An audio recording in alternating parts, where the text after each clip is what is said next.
So just fired Deputy FBI Director Andrew McCabe claims victim status, seeking to join that elusive hood of crooks who feign innocence when they're caught dead to right, claiming his downfall is a result of a series of attacks designed to undermine his credibility and reputation. Andy, I don't know how to break this to you, but the only reason you're even in the news is because you're a liar.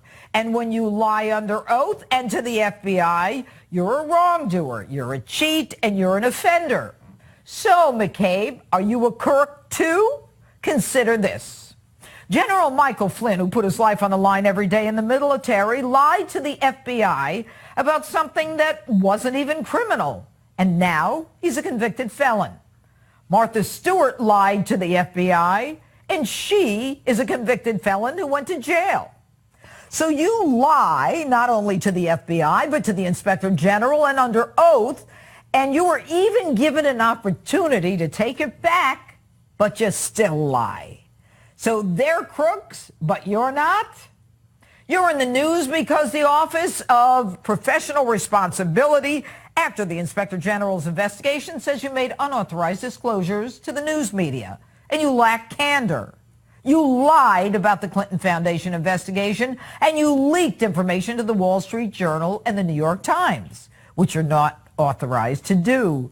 But we shouldn't be surprised. Your boss, Jim Comey, also leaked information to get to the New York Times because he didn't have the guts to stand up and say what he wanted to say himself. And you think you're being targeted? You're not that important. Nobody's looking to bring you down. But your wife gets $700,000 from the Clinton cash machine, and you handle the Clinton email investigation. A 5-year-old could see the ethical conflict of interest. And we entrust you with the power of the greatest law enforcement agency in the nation, and you not only use it to your own advantage, you use it to your political and financial advantage. And everyone knows that when you lie to the FBI, it results in automatic dismissal. Now, you claim that your firing is part of an effort to undermine the special counsel's Russia investigation. You know what? The only Russia investigation that should be going on should be one looking into Hillary and that whole gang for the Russian sale of uranium to Russia. But it's going to get worse for you, Andy, when your sidekick, Peter Strzok, and his girlfriend are called on the carpet for their criminality.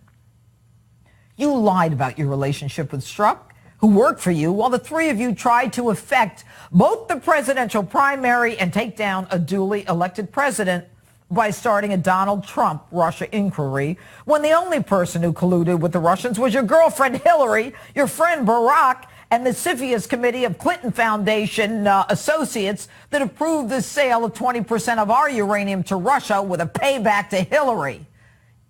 Now, there were 3 pending federal inquiries into your actions as well while you were in the FBI. And you were removed from your post almost 2 months ago when the new FBI director saw evidence regarding your activities. And the intrigue continues.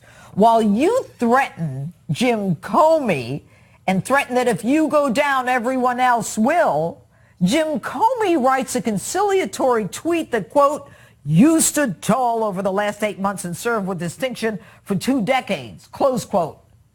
He's clearly hoping that you won't testify against him.